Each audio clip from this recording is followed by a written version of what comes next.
right now your product is here. With AI, your productivity will be here, right? So it's not going to replace you. It basically going to definitely help you in doing your job better. But if you don't develop yourself to the skills that are required today, right? Prompt engineering, understanding different AIs that are available in the world, right? What they do, how do they work, etc. You will cease to exist. Hello, everyone, and welcome to today's podcast. I'm Rahul Abhishek, your host and the CEO and founder of HireWithEve.ai, an AI agent for applicant screening that helps reduce hiring time by 90%. Today, we have a very special guest joining us, and it's a real pleasure to welcome Mr. Kalpan Desai. To tell you a bit about Kalpan, he was the former vice president of HR at Sony Pictures Network India. He has over 18 years of experience and has held pivotal roles in companies such as Jana Small Finance Bank and Viacom 18 Media. He is also the recipient of Economic Times Emerging HR Leader Award, and he is one of the top voices on HR on LinkedIn. So, welcome, Kalpan, to the podcast. Thank you, Rahul. Pleasure to be here. Great. Why don't we start with you just telling us about your journey? What have basically how have you reached where you are today? And there'll be something for us to learn from that. Sure. So, I mean, you covered most of the things with respect to what needs to be highlighted. But I started my journey in 2005 as a management trainee. And it's been 18 years. I worked with startups and organizations at a hypergrowth stages. And it's been a quite challenging but exciting journey as an HR professional. Last few years has been definitely challenging with a lot of changes that are happening on technology front and people aspect. And yeah, that's basically all about it. Great. Thanks for that. Kalpan, one of our notion and belief is that the HRs are the superheroes of the organization because they are the ones who get the right team, the right people in the company who eventually then execute on the mission and goal of the company. So, what is your thought on that notion? It would be great if you could just share your thinking about it. Yeah, so no, definitely, I believe HR definitely are unsung superheroes within the organization, and I think it's time uh, with technology coming in, to basically showcase it and prove that you are the superhero within the organization. And because it's not about HR is a very complex function, to be very honest. You have to start by marketing, negotiating, branding, lot of things. You need to also you are expected to understand the business, and that's of paramount importance, to be very honest, right? So you need to be specialized in understanding your core area, that is HR, and understanding the tools of HR and how to use those tools to basically implement it in the organization after understanding the business to ensure there is a growth. Right. And unsung to sung will happen only when you can showcase your efforts and implement and align that to business goals and show the impact. And I think that's a mission that I have, honestly, as an HR professional, to basically showcase the HR as an enabling function and show direct impact to the business growth and profitability. Right. And of course, that makes sense because only when that kind of business alignment happens, and it is very necessary for the business and the people as a whole, is when the true value begins to translate for everybody involved in the process, right? Absolutely. So makes a lot of sense. Now, then, what has then been your vision when it comes to the function of HR? In terms of a business success, a business growth. So, like I reiterated, earlier, HR has to be a strategic partner and has to implement policies, processes, etc., not for the sake of it, for to align it to the business goals and achieve the growth and profitability. That Hmm. has to be the vision, mission, whatever you call it, Right, and the purpose. It's a purpose. Purpose is basically a superset of everything, right? So it has to be the purpose of HR, and existence of HR has to be aligned to those particular aspect. Unless you don't do that, you can't basically say you are a superhero. Because at the end of the day, then you end up as a support function, and that's what you don't want it to be. And that's where I don't like HR to be at all, personally. Of course, of course. And in between your HR leadership work and managing the organization, how do you manage being a top voice on LinkedIn in HR? That would be great to know. No, it's basically I basically like to share out my views and opinions, to be very honest. And I think one of the qualities that business leaders today in today's world expect from HR leaders is to voice out their opinion, right? And that's where you also try to get a seat on the table and make yourself available for a seat on the table, Right. right? If you basically are just implementing the things that are said to you without basically sharing what can go wrong or right, or whether it's a great decision from the people perspective, for sure. See, because the HR does not sit, it's like in the court of law, you have somebody holding a tarazu, yeah, Yeah. and it balances. So HR's role is absolutely like that, right? Balances people aspect as well as business aspect of it, and it has to ensure that basically is equal at all the time, right? So it is purely it's a it's a difficult game, to be very honest, because it's one side is empathy, one side is tough decisions that happens, and you need to basically balance it perfectly well. So I usually like to share my opinions. Coming back to that, I usually like to share my opinions and perspectives and views, and I think that's been appreciated, recognized by LinkedIn as a platform. And there are certain algorithms which make you a top voice in HR. So certainly you need to keep a track of that as well. Okay, okay, That's it. okay. Makes sense, makes sense. Talking about algorithm and social media, of course, would be great if you share your thoughts on how you've seen technology, technology evolving and impacting the various kind of workflows we have within HR, our teams and their challenges, overall, deliverable quality and goals. How have you seen technology really impacting some of these aspects? I think technology is a game changer today, to be very honest, right? And I know people are being scared and being frightened from the word AI, that AI is coming, you'll lose your job. But there are certain aspects which are very different, you know. And in fact, I wrote an article as well on LinkedIn. So that is one, it's a taylorism to basically AI collaboration, how Right. things change in the workplace and the working styles, and Yeah. how AI is in the picture. There are, of course, certain jobs which are manual, which are very monotonous in the job, will be taken over by AI, right? Because AI right now is at a command and prompt and not, decision maker right now at this stage. Might Yeah. take a while.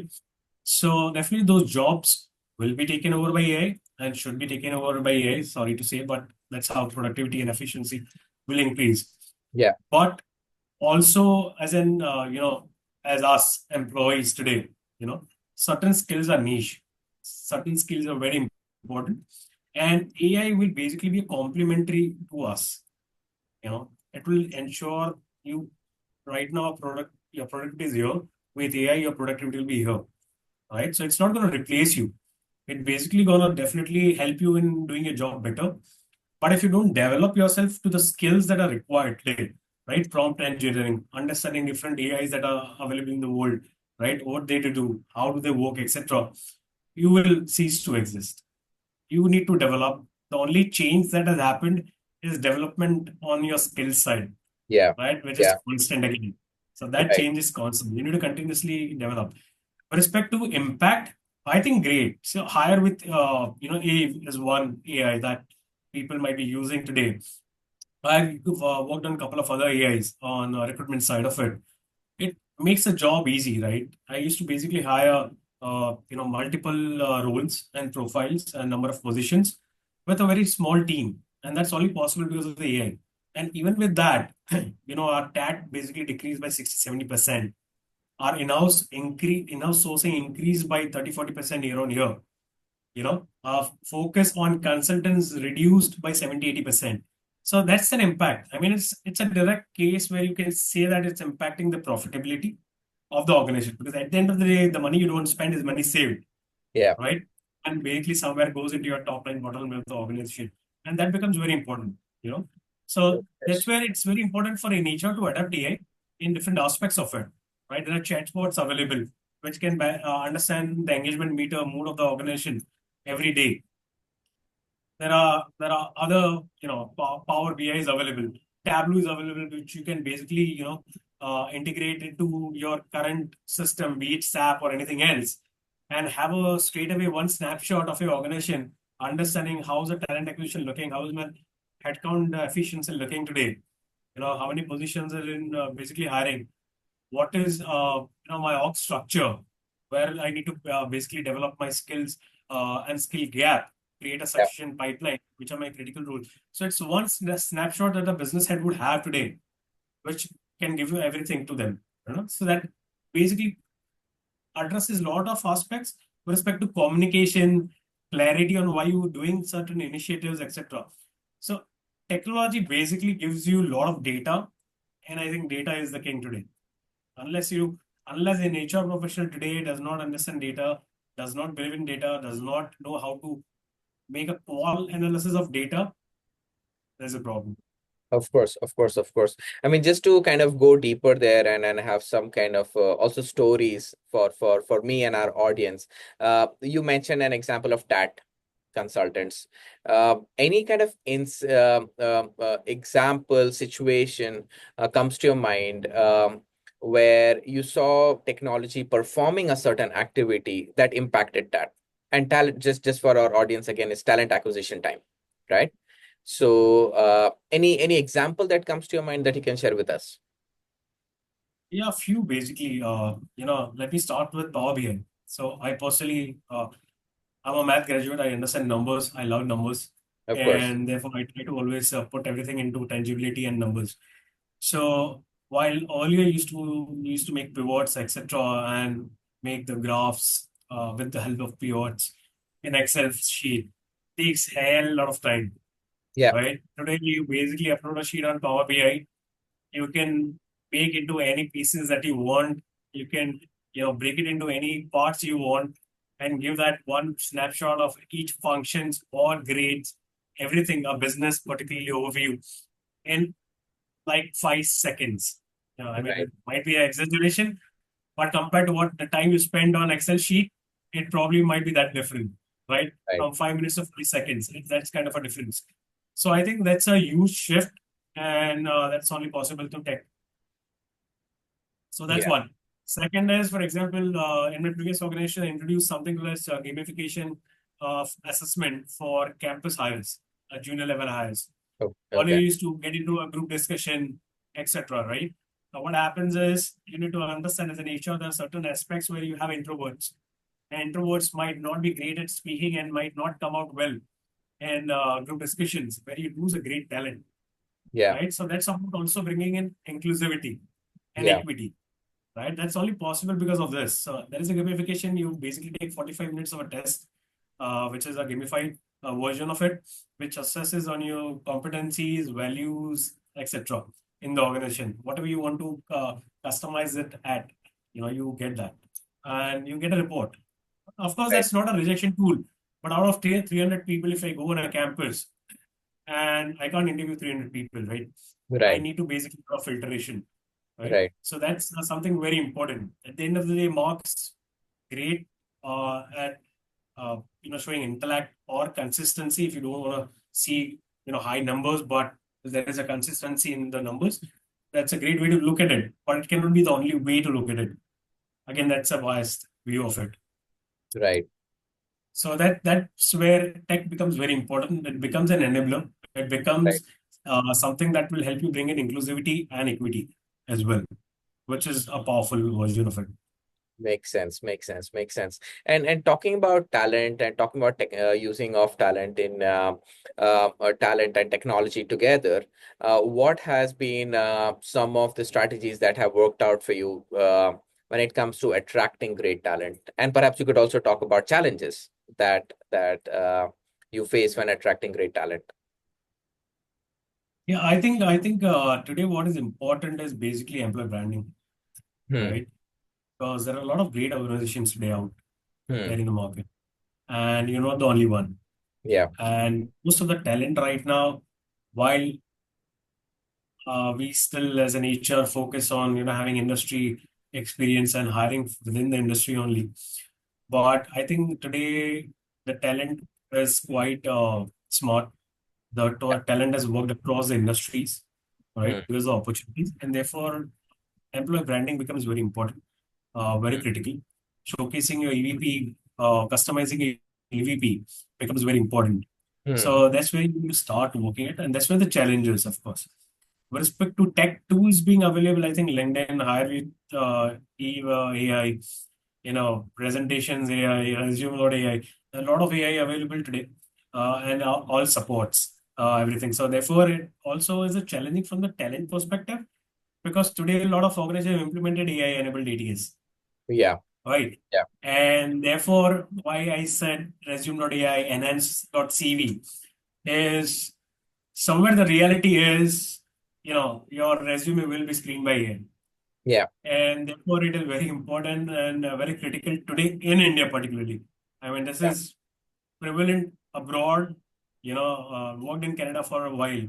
It's prevalent there for quite a while. But in India, customizing a resume, that maturity, basically awareness, let me say that's the right word, has not come in yet.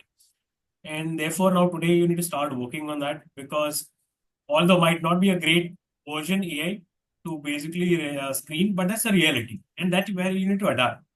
You need Yeah. to adapt to technology. You need to adapt to reality. You need to adapt to it today, and therefore you need to start customizing your resume and applying to the organizations so that, of course, not fake it out, Yeah. but use relevant keywords which showcase your skills and express your resume better. Of So course. that becomes very important. That's where the technology also coming in. I mean, it's gonna enhance my efficiency. It's gonna reduce the headcount, right, at certain point in certain aspect, and that's what organizations also want. So you need to have a reality check and Hmm. adapt to it and adopt it. Yeah. Simple. Yeah, yeah, makes sense, makes sense. And then when it comes to then retention, what have you observed? What have been some of the strategies that has really worked out over the years? What have been some of your learnings that you can share with even the HR leaders, listening to the podcast? Yeah. So when it comes to retention, I think you know uh, I don't think technology plays much of a part. Of course, there is one thing that is very important is, like I said, introducing a chatbot, which basically measures pulse of employees every day, so you understand how Right, things are. Of course, it is something to be taken as a note to enhance what's missing and not right, take a adverse effect on what we've been hearing. Recently on social media, a few organizations that have taken a stand on, but it's not for that, certainly. So that's where one. But when it comes to attention, the major aspect that plays a role is empathy, hmm, right? You understand what's happening. What are the aspirations of people that are working in the organizations?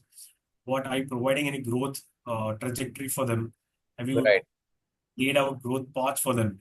Are you, evaluating the performance continuously or not? Or is it annualized? You basically meet one-on-one and then set up a rating scale, which I think should be done away with today because nobody, I mean, schools are doing away with percentages, ranks, etc. Its organization also has to do that, and because at the end of the day, nobody likes to be compared, hmm, right? So you need to give an individual feedback on how things are progressing with them, how things they can develop to take on new role or basically continue doing well in the current role. That becomes very important. So this is what is very important today because at the end of the day, the organization basically 80-90% is Gen Z and millennials. yeah, And when it comes to Gen Z also, majorly Gen Z, it's more about driving purpose-driven culture and showcasing what the impact is of their work within the organization and giving them fast growth. I hmm, mean, growth can be when Gen Z is very smart. It's not about only money today, because usually Gen Z today are second generation, third generation that has come into workforce. So they have a backup with respect to financial stability and everything. Otherwise nobody can afford fees that are there in the MBA today, right? So both of them have that flexibility, but at the end of the day, the purpose, the learning that they aspire, the growth that they aspire of cross-functional exposure, that needs to be given to them. Of course, of course, of course. Makes sense, makes sense. So then, you've been now transitioning to some of the leadership topics, and you've been in leadership position in some of the big and recognized companies out there. What are some of the challenges that you have been encountering that you often either come across within the organization? Can you share some examples of it? And later on, would be also nice to hear how you went about tackling them. Yeah. So one of the biggest challenge I think post-COVID era is, you know, with respect to HR, Yeah. agility, right? Agility and heart. So this is two things that are very important today as an HR professional. Agility is because businesses earlier used to be having 5-year, 10-year plan. Today the plans might change every 2 years with change Mhm. in technology, change in consumption pattern of customer. Right today, most of us probably might not have a cable connection. We're Hmm. just streaming, Yeah. right? Yeah. So we might even not go to a restaurant so much. We might be ordering at home. So there's a lot of changes that are happening with quick commerce. That's very visible. So a lot of things are changing, and therefore agility with respect to HR is very important. You need to have a growth mindset. Yeah. You need to be quickly, having data points. You need to be having a great understanding of business and what's happening to business, and change your, HR strategy and align that to the business goals. So that becomes very critical, very important. And hard, of course, today it's all about also wellness. So yeah, I mean extra hours. Everybody puts in extra hours in India. We know that. So that's a reality, of course. It also depends on managing your own productivity and efficiency. So it's something that we need to work on. Something that HR has to be very conscious about. And therefore, a lot of mental wellness, physical wellness, financial wellness becomes very important aspects to be taken care of by an HR in today's organization. So agility and heart is something I think in today's world is very important for an HR to uphold and drive initiatives on those areas. Yeah, makes sense. And thanks for that advice. Now, soon, Kalpan will be coming to an end to the podcast. And one of the aspects that you talked about, Gen Z, Gen Alpha, what would you advise them to this generation about to enter the workforce? And how should they think about their career? How should they think about the function of HR? And what would be your advice for them?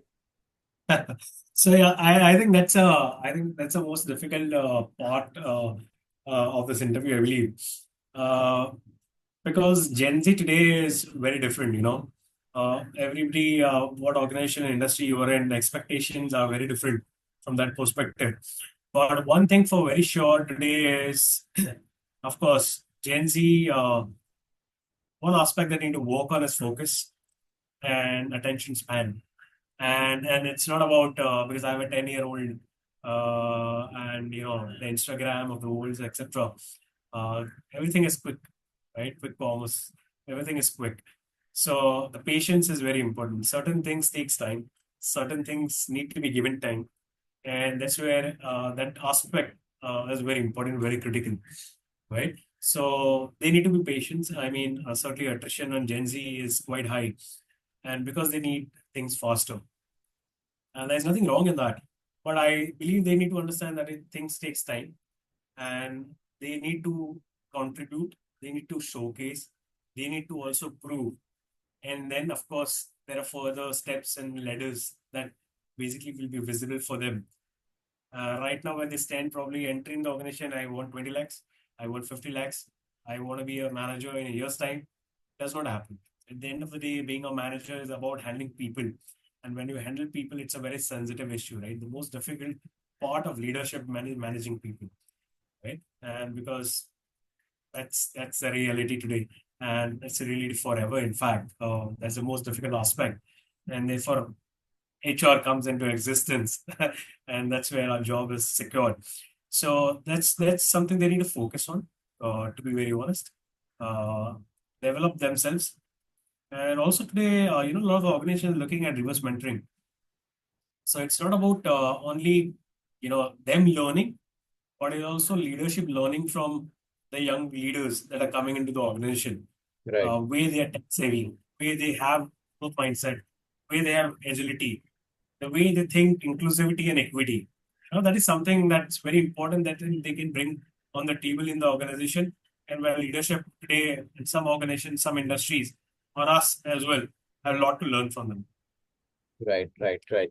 So, I mean, those are of course fantastic example. I think one of the umbrella here is really having the patience. So great. I mean, with that, I would like to really thank you for your time, Kalpan, and this conversation. Thank you so much. Pleasure to have you here. And it was great interacting.